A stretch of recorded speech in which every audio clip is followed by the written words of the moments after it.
I think we are reminded of all that because Trump now, after saying in 2017, when in his first term, Russia and China were existential threats, today says they're not threats. In fact, he's reaching out to Russians to fix the Europeans. He's become talking about more emphasis on economic cooperation with China and less certain about how they will balance China's rise and today's emergence as a near equal to the United States. That is the new reality. Accelerating India's economic reforms becomes very, very important. Second, I think on the military side, then I think having military capability, because how much you want good relations with China, it's in our interest. After all, America and the Allies had to work with the Soviet Union to defeat a fellow capitalist country, Germany. And then they've set up the United Nations together. I think we tend to assume Russia will always be against the West. That's not true.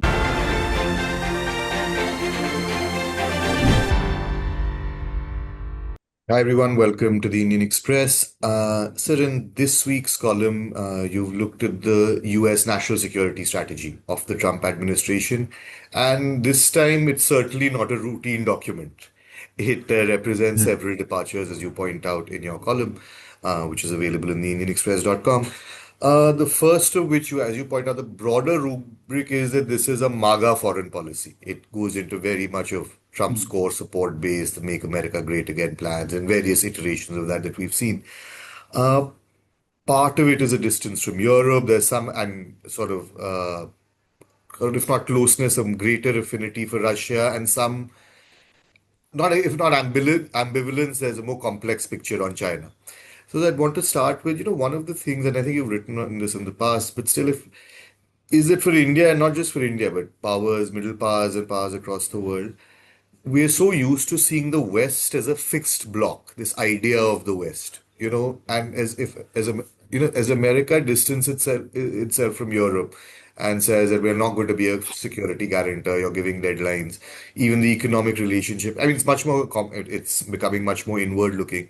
What does that mean for that idea, and how should we start looking at America as a separate entity and maybe Europe as a separate one? Look, I think the idea that the West is a united force is really the post-Second World War phenomenon when they all, West came together to fend off the communist threat, to contain Soviet Union, and to create a new international economic system through the IMF, World Bank, and the GATT system. So before that, if you look, the 200, 300 years before that was all about rivalry between Western powers, what the left used to call contradictions between the imperial powers. Yeah. After all, you could say the two great wars, the First and the Second World Wars, were really a competition within the West. Right. The notion of East and West came when the Soviet Union was formed, and the Soviet Union, ideologically, politically, militarily, was seemingly drawn against the Western countries. But if you look at the 70 odd years Soviet Union existed, even then, it was not a permanent hostility. After all, America and the Allies had to work with the Soviet Union to defeat a fellow capitalist country, Germany. And then they've set up the United Nations together. But then it fell apart very quickly, the alliance in the Second World War. But then in the 70s, again, US and Russia collaborated. In the 1990s, they collaborated. So for us, I think we tend to assume Russia will always be against the West. That's not true. Empirically, even in the last few decades, we can see that. Similarly, on China, the US fully supported China's liberation against Japan, but they were surprised by the communist takeover. Initially, they tried to fight the communists, and then in China, and then became big partners with communist China in transforming China's economic development, etc. So I think we got to, instead of thinking the world in fixed terms, any long durable perspective will tell you relationships between the major powers will keep changing. And that's not something we like or dislike. That's the reality of the world. And I think we have to keep adapting to that changes that take place between the great powers, rather than thinking that we're always going to be with Russia against the West, or Russia will always be with us against the West. I think those kind of assumptions, I think we are reminded of all that because Trump now, after saying in 2017, when in his first term, Russia and China were existential threats, Today says they're not threats. In fact, he's reaching out to Russians to fix the Europeans. He's become talking about more emphasis on economic cooperation with China and less certain about how they will balance China. So I think we're in a period of change, and I think we should be prepared for it. And as we argue in this piece, but this is not a time for despondency. I mean, I Yeah, think that's how the world works. The question yeah. is, what are the openings for us here, and how do we take advantage? So the second one, which is interesting, is that I mean, Trump, like you said, from this vastly, and it starts with this G2 business that he recently did with China, and now you see in this document acknowledging China as a near peer, and saying, I mean, the economic reality of China is not going anywhere. But I think it just in the last couple of years, China has been the first country to have $100 trillion trade surplus. So I mean that is a fact. Exports, absolutely. So it's uh, while at the same time as the superpower or as the older superpower, America will want to contain China in some ways. So that there is a that's a double-edged kind of thing. What does that mean for the Indo-Pacific, which was a formulation in, I mean, almost against Chinese dominance, starting in the South China Sea in that region, and because India has a lot of stake in that, India has put up a lot of its own capital as well, political as well as otherwise, and the Quad. What does that mean? What does this kind of thing indicate going forward? No, absolutely. And I think China's rise and today's emergence as a near equal to the United States. That is a new reality. And I don't think in 2017, when Trump was in power, that they were ready to think in those terms, nor even Biden administration 4 years ago. They still thought China can be weakened and by balancing it. But today, I think Trump is saying, look, China has arrived. Now, that is the new reality, and how do you deal with it is the principal question. Then I think what the NSS, the National Security Strategy, offers is a clear tension between doing more economic business, commercial business with China. It talks about mutually advantageous economic cooperation must be pursued. And while even 3 years ago, the Biden administration was trying to control the export of semiconductor chips, last few weeks we saw Trump actually liberalize because China is using counter tactics. If US was trying to deny technologies, China will say, look, we're not going to supply you the rare earth magnets. And then the American dependence on Chinese imports, China had to soften, US had to soften its position. So I think now on the economic side, while US says China is an economic competitor, but it is something they have to wrestle with China on the economic front. But on the security front, they say China is a challenge. They're not no longer calling it a threat. They talk about balancing it. They need to deter it through military means. But I think that's where what happens in the real world when on a daily basis, that this tension, do you do your economic stuff or do you constantly try to balance China militarily? And I think the tension is going to play out and tension is going to get stronger. The more China becomes bigger and more powerful, this tension for the US. And I think those of us who are in Asia on the Yeah, periphery of China, who thought the US was going to balance China, will now have to keep our fingers crossed, which means that there's nothing certain. I mean, whatever yeah, the declaration of the document is, that the US is going to decide things on an ad hoc basis on the spur of the moment rather than a grand design. So for us, I think there will be some uncertainty, though there is a reference to India, Indo-Pacific, the Quad, etc.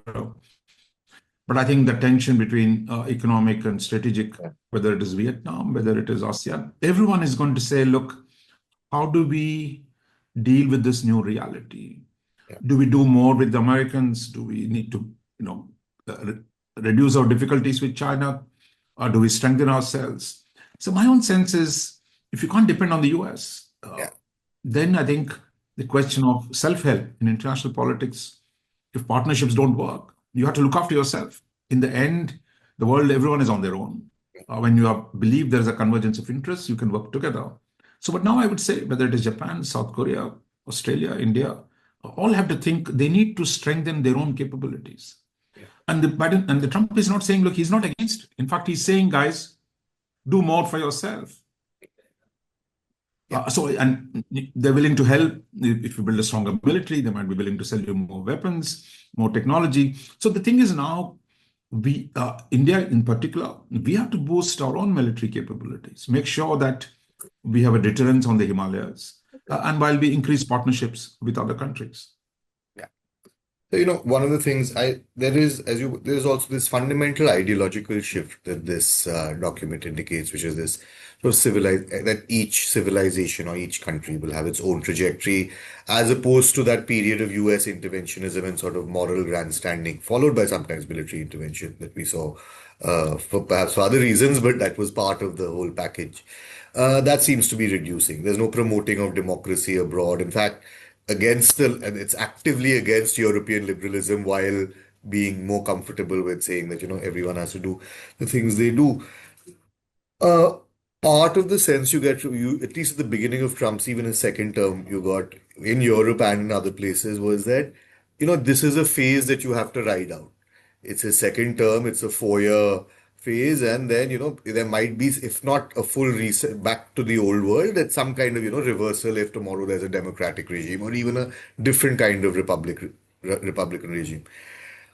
How do you see that? I mean, how much of what he's saying is of his political moment, and how much of it will may stay on after? Look, I think that's really the big question. I think the Europeans and most Asian friends of America, we tended to assume, look, this is really a passing phase, the bunch of crazies, things will settle down. The adults in the room will put things all right. That's what belief in the Trump won. And I think here again, though the signals from America, from the Trump's mass base in the MAGA coalition were consistent, clear. They don't like globalization. They don't like alliances. They want to focus on their own house, setting their own house in order. They want to secure their boundary. They think there are too many outsiders living in the country, so you need to remove the immigration. But I think people were not willing to take this seriously. And partly because none of us, I mean, all of Europe and Asia, we don't pay enough attention to America's domestic politics, the domestic debates on the world, because it's convenient for us to assume, oh, the West is one bloc, US is one bloc.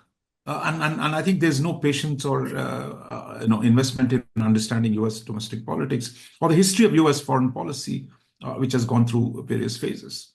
Now, I think what the NSS does is quite clearly reflecting the MAGA view that look focus more on the borders and then focus on the Latin American situation where you restore your primacy in Latin America, assert yourself vis-a-vis Canada, get Greenland if you can.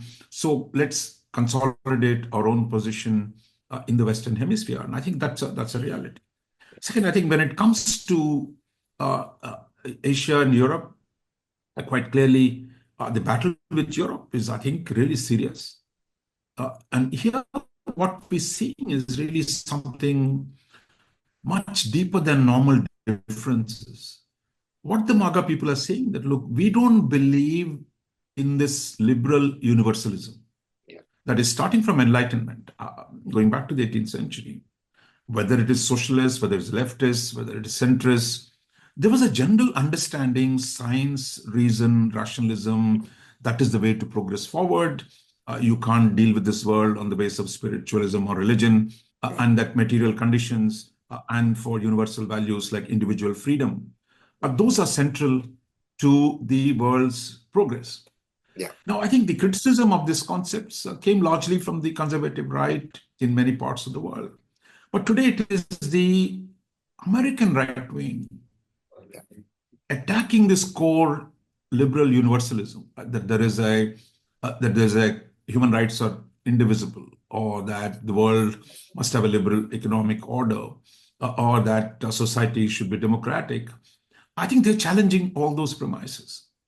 And they're trying to win support in Europe from the right wing sources, joining hands with the right wing parties in Europe.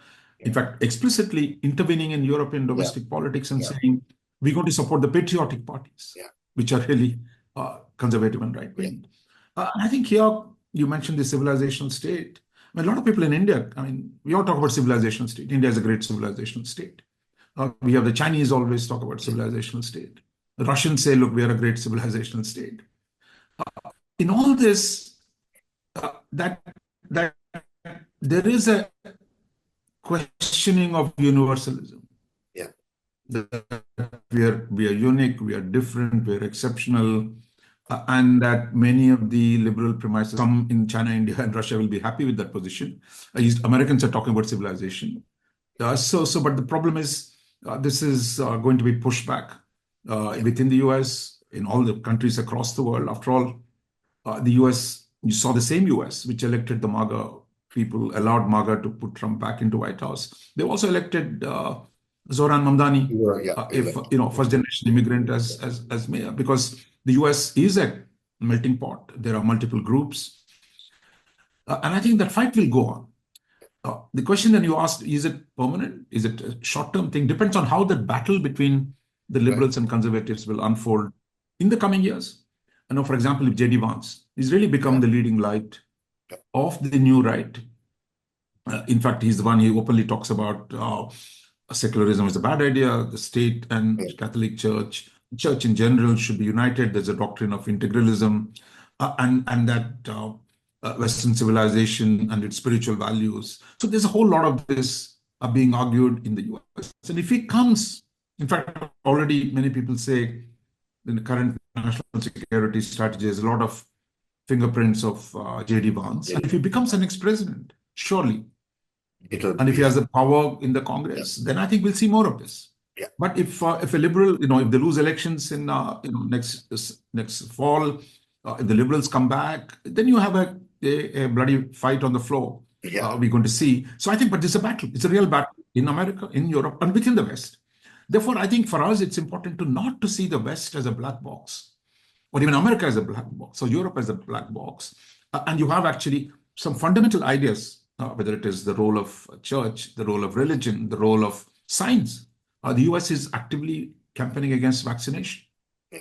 This is something as elementary that most of us in the world thought vaccinating children was for the good. Now, there are people questioning this core assumption of science. So I think there is a real battle, and I think a lot will depend on how it will play out within the US domestic politics.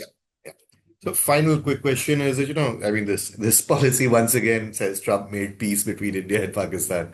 I mean, that's now old hat. He says it every time. But the more interesting thing is that, what you also say it in the piece in passing, is that given this kind of world in flux, that you can't really, there's your friend, your arms supplier and friend Russia is also dependent on China, who you have a border dispute with, who is an all-weather ally of Pakistan, with whom you have a very, very contentious relationship, and the need to build up national power. That perhaps is it prudent of India nowadays now to, of course, not to seek out ever, but to be more mindful of keeping the peace, or not to, or just to try to keep status quo while it builds up that national power with two contentious neighbors? Absolutely. See, look, one reason why China could leverage pushback against Trump was because it had leverage. It was a strong economy.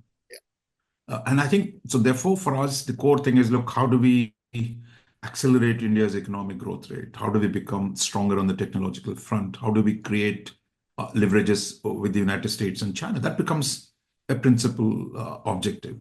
And I think accelerating India's economic reforms becomes very, very important. Second, I think on the military side, then I think having military capability, because how much you want good relations with China, it's in our interest. We have an undisputed border of 3,600 kilometers. Now, if you want to keep peace, you need to have the military capacity to prevent surprises of the kind that you faced in 2020 in Galwan. So therefore, doesn't mean we go to war with the Chinese, but you need to be able to prevent those conflicts. You need to have the military power. And I think in the last few years, India's defense budgets have gone down as a percentage of national spending, and the capacity of India to produce weapons at home had declined over the last many decades. So I think there's a huge agenda on the defense side. Some of it we're seeing the government is trying to bring in the private sector. The government is trying to strengthen domestic capabilities. All those are important, but I think the reforms needed are far more sweeping. Therefore, I think there is no time to be lost. And therefore, I think we need to move both reforms on the security sector become very, very important. The third thing I think is the importance of keeping peace in your own neighborhood. Now, I think if you today, what is the situation with Pakistan? You have a general, a field marshal, self-proclaimed, self-promoted. He's spoiling for a fight with India.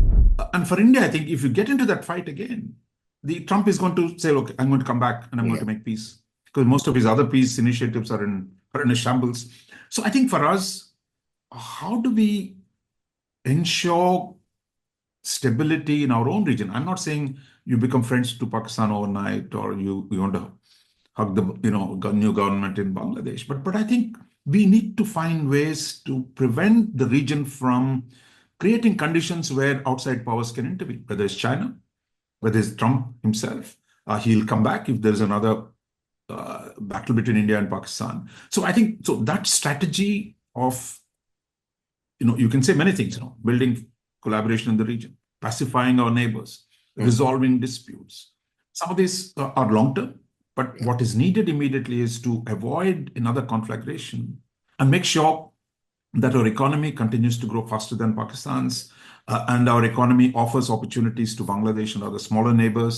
Therefore, if we must take charge of our own region, and if we don't do that, the capacity of others to destabilize us, and as Trump reminds us when in his preface again keeps talking about it. So for us, I think we need to take control of our own region, its politics, and that requires, I think, a different kind of strategy than mere, thumping the table against Pakistan or other actors.